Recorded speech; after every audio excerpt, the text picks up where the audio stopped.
Hello दोस्तों, स्वागत है आपका आपके अपने यूट्यूब चैनल पहले एजुकेशन पर। मैं आपके साथ आपका दोस्त मनीष सोनी। एक बार फिर से हम बीएससी एग्रीकल्चर के बारे में कुछ चर्चा करते हैं। तो पिछली क्लास में हमने बीएससी एग्रीकल्चर के बारे में जो जितने भी आपके सिस्टमेटिक जो सब्जेक्ट्स लगते हैं उनके बारे में चर्चा की थी। तो आज हम जो चर्चा करने जा रहे हैं वो एक पर्टिकुलर सब्जेक्ट के बारे में चर्चा करने जा रहे हैं, उसके सिलेबस के बारे में चर्चा करने जा रहे हैं। तो आज हमारा पर्टिकुलर सब्जेक्ट होगा बीएससी एग्रीकल्चर का फर्स्ट ईयर फर्स्ट सेमेस्टर का एग्रोनॉमी सिलेबस, जो आपको शस्य विज्ञान में जो आपको सिलेबस लगता है आपके, उसके बारे में हम चर्चा करने वाले हैं। कितने टॉपिक्स रहने वाले हैं, कौन कौन सा आपको मेथड पढ़ने पड़ेगा, कहाँ कहाँ से आपको पीडीएफ प्रोवाइड की जाएगी और किस माध्यम से आपको वो पीडीएफ हैंड रिटन नोट्स आपको दिए जाएंगे। तो वो चर्चा हम आगे करेंगे। तब तक आप इस सेशन में बने रहे। तो आज हमारे जो टॉपिक रहने वाले हैं उन टॉपिक्स के बारे में हम चर्चा करें। जो पहला टॉपिक है एग्रोनॉमी का, वो टॉपिक है agriculture definition and importance of agriculture, यानी शस्य विज्ञान की परिभाषा, उसकी जो महत्व है उसके बारे में चर्चा करना है। पहला टॉपिक ये है। आपको लगभग ये 40 टॉपिक मिलेंगे, लेकिन ये लगभग 40 टॉपिक है नहीं, क्योंकि इनको डिवाइडेशन करके 40 टॉपिकों में डिवाइडेशन कर रखा है इनका। लेकिन लगभग 12 से 13 टॉपिक है ये। इन 12 से 13 टॉपिक को आपको अलग अलग पार्ट्स में डिवाइडेशन करके दे रखा है और लगभग 40 टॉपिकों में इन्हें विभाजित कर रखा है। लेकिन लगभग अगर देखें तो ये कुल मिला के 12 ही टॉपिक हैं और इन्हें 40 टॉपिकों में डिवाइडेशन कर रखा है। तो पहला हमारा टॉपिक है एग्रीकल्चर डेफिनेशन, शस्य विज्ञान की परिभाषा, उसका महत्व। और सेकंड टॉपिक है agronomy, meaning and scope of agronomy. Agronomy का मीनिंग, उसके क्षेत्र क्या क्या है, उसके बारे में चर्चा करने वाले हैं।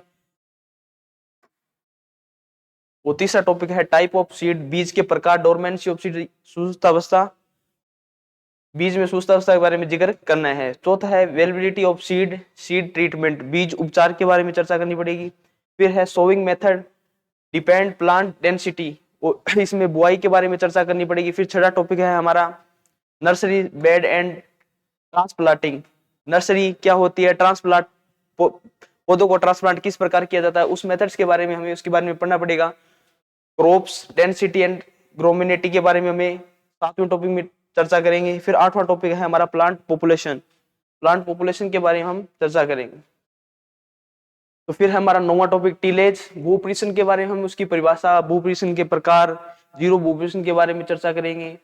फिर हमारा है टिल्थ डेफिनेशन, टिल्थ की डेफिनेशन और गुड टिल्थ के क्या क्या महत्व होते हैं, उसे किस प्रकार लंबे समय तक बनाया जा सकता है, वो चर्चा हम टिल्थ के अंदर करेंगे। क्रॉप न्यूट्रिशन के बारे में, क्रॉप न्यूट्रिशन एंड क्लासिफिकेशन के बारे में फिर चर्चा हम 11वें टॉपिक में करेंगे। क्रॉप न्यूट्रिशन क्या होता है और फसलों को कौन कौन से पोषक तत्वों की आवश्यकता होती है। फिर हमारा है 12वां topic nutrition mobility and plant factor affecting nutrition ability, इसमें भी पोषक तत्वों के ही बारे में चर्चा करेंगे। फिर हमारा जो 13वां टॉपिक है function and density symptoms of primary nutrition, primary पोषक तत्व है, प्राइमरी सेकेंडरी उन पोषक तत्वों के बारे में जिक्र करने। ये लगातार जो 3 टॉपिक चल रहे हैं ये हमारे न्यूट्रिशन के बारे में चल रहे हैं, लेकिन इनको 3 डिवाइडेशन में अलग अलग करके डिफाइन करके दे रखा है। तो टॉपिक एक ही है न्यूट्रिशन, लेकिन डिवाइडेशन 3 भागों में कर रखा है। फिर हमारा 14वां टॉपिक है मैन्योर टाइप्स न्यूट्रिशन कॉन्सेप्ट, खाद के बारे में हम पढ़ेंगे।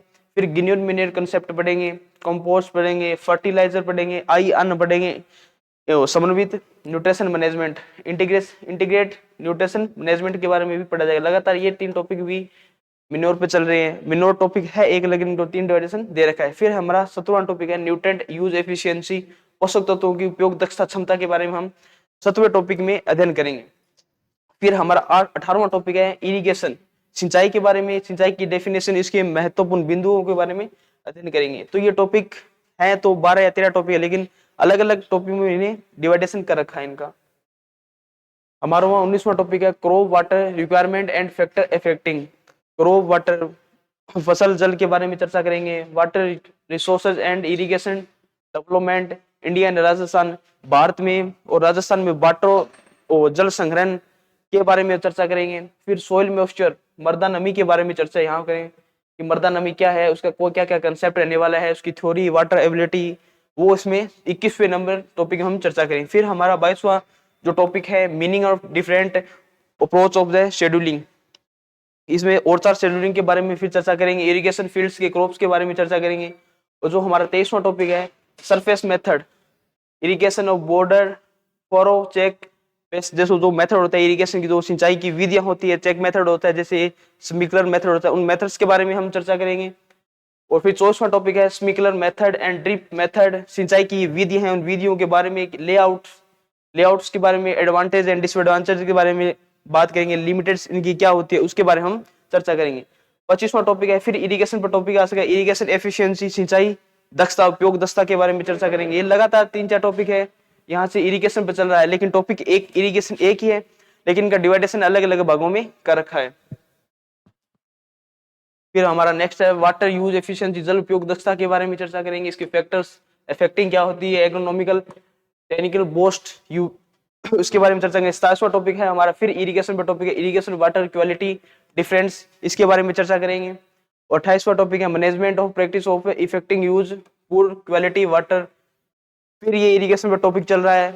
फिर 29वां टॉपिक है हमारा agricultural designing definitions, method of drainage, सूखा पर चर्चा करने वाले हैं कि एग्रीकल्चर जो मेथड होता है उसमें सूखे का क्या महत्व होता है, उस महत्व उसके बारे में पढ़ेंगे। Growth and development of crops, फसल की ग्रोथ, उसके डेवलपमेंट, ग्रोथ विकास व वृद्धि के बारे में चर्चा करेंगे। Factor of affecting growth and development, उन कारकों के बारे में चर्चा करेंगे जो फसल की ग्रोथ और वृद्धि को प्रभावित करते हैं। फिर प्लांट आइडोटाइप्स, पौधे के आदर्श गुणों के बारे में पढ़ेंगे। फिर हमारा है क्रॉप रेशियो एंड उसके प्रिंसिपल, क्रॉप रेशियो के प्रिंसिपल क्या कहते हैं उसके बारे में चर्चा करेंगे। फिर है एडेशन और डिस्ट्रीब्यूशन ऑफ क्रॉप्स, क्रॉप्स का फैलाव, फसलों का फैलाव कहाँ का होता है, जैसे कोई फसल है जैसे मक्का, तो वो कौन कौन से क्षेत्रों में उसका फैलाव देखा जाता है, उस संबंधित हम चर्चा इस सेशन में करेंगे। क्रॉप मैनेजमेंट टेक्नोलॉजी ने प्रोबेटिक एरियाज, उसके बारे में चर्चा करेंगे। हार्वेस्टिंग एंड थ्रेशिंग क्रॉप्स, फसल की कटाई बुआई, उसके बारे में चर्चा हम करेंगे। फिर हमारा टॉपिक है 37 नंबर टॉपिक है वीड डेफिनेशन, खरपतवार की डेफिनेशन क्या होती है, खरपतवार के टाइप्स क्या क्या होते हैं, उस टाइप्स के बारे में पढ़ेंगे। फिर है इकोलॉजी ऑफ वीड्स, इटियोलॉजी के बारे में, वीड की इटियोलॉजी क्या होती है उसके बारे में फिर हम अध्ययन करेंगे। फिर है हमारा 39वां topic weed reproduct and seed distribution, उसके बारे में चर्चा करेंगे। फिर हमारा 40वां टॉपिक है crop weed completed concept of the allelopathy, allelopathy के बारे में चर्चा करेंगे। वीड से ही कंसेप्ट शब्द है एलेलोपैथी, जो उसमें सुविस्तार उसका अध्ययन करेंगे। फिर है कॉन्सेप्ट ऑफ वीड कंट्रोल्स के बारे में चर्चा करेंगे।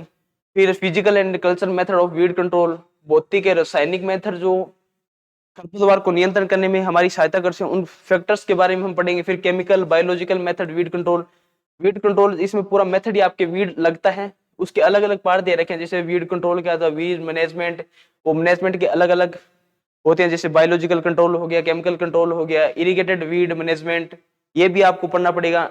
और introduction of the herbicide advanced and limitation herbicide uses, जो खरपतवार नाशी होते हैं उनके फसलों में एडवांटेज क्या होते हैं, उनकी लिमिटेज क्या रखी जाती है, वो इस सेशन में हम चर्चा करने वाले हैं। क्लासिफिकेशन ऑफ हर्बिसाइड, खरपतवार नाशियों का वर्गीकरण हम पढ़ेंगे। वीड के अंदर ये चल रहा है, वीड के अंदर लगातार 60 टॉपिक आपके होंगे, लेकिन वीड टॉपिक है एक, उसको डिवाइडेशन 7 टॉपिकों में करके दे रखा है। हर्बिसाइड सिलेक्टिव एंड रेजिस्टेंस, रोग प्रतिरोधकता क्षमता पर हर्बिसाइड का क्या प्रभाव, वो फिर पढ़ेंगे। फिर एलेलोपैथी है कि अलग से टॉपिक लगता है, इसके बारे में हम चर्चा करेंगे। ये जितने भी टॉपिक आपके BSc first year first semester में एग्रोनॉमी में लगते हैं, उन सभी टॉपिक्स का अध्ययन हम हमारे इस YouTube के माध्यम से आपको करवाएंगे। अगर आपको इसके हैंड रिटन नोट्स या इससे संबंधित जो भी PDF आपको चाहिए, तो आप हमारे पहल एजुकेशन टेलीग्राम से जुड़ सकते हैं। पहल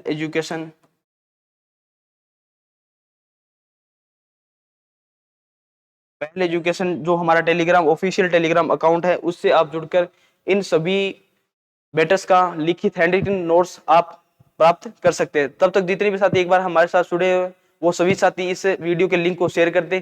तब सभी साथियों को जय हिंद, जय भारत, जय जवान।